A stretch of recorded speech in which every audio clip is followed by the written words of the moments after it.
ഞാൻ നേരത്തെ പറഞ്ഞ കേരളത്തിൻ്റെ ചരിത്രം ദേവീ സങ്കല്പം എന്ന് പറയുവാനുള്ള പ്രധാനമായ കാരണം ഭദ്രകാളി ദാരികാസുര വധം ചെയ്ത അതേ സമയത്ത് തന്നെയായിരുന്നു രാമരാവണ യുദ്ധവും ഉണ്ടായിരുന്നത്.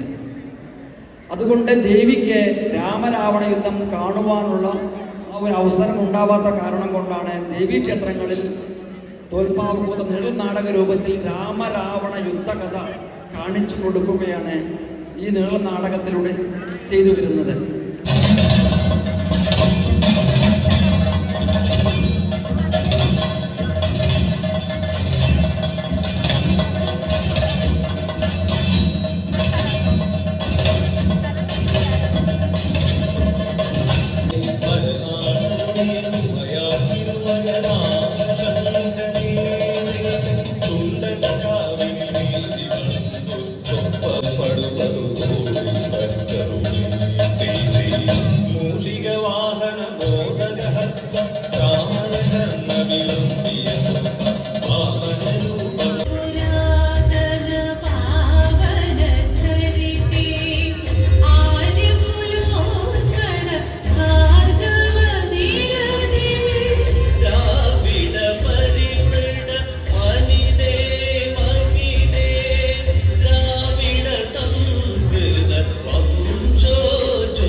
നാടുവാഴികളുടെ കിടമത്സരങ്ങളിൽ ഹോമിക്കപ്പെട്ട ജീവിതങ്ങൾക്ക് മുമ്പിൽ ജീവിതാവബോധത്തിന്റെ കൈത്തിരിയുമായി തുഞ്ചന്റെ ശാരികയിൽ അജ്ഞതയുടെ ഇരുളിൽ മയങ്ങിയ ഒരു സമൂഹത്തിന്റെ അബോധ തൃഷ്ണാ ശമനത്തിനായി എഴുത്തച്ഛൻ പാടിയപ്പോൾ ആത്മീയവും ശാരീരികവും മാനസികവുമായ തളർച്ചയിൽ നിന്നും അടിമത്തത്തിൽ നിന്നും നാം മോചിതരാകും.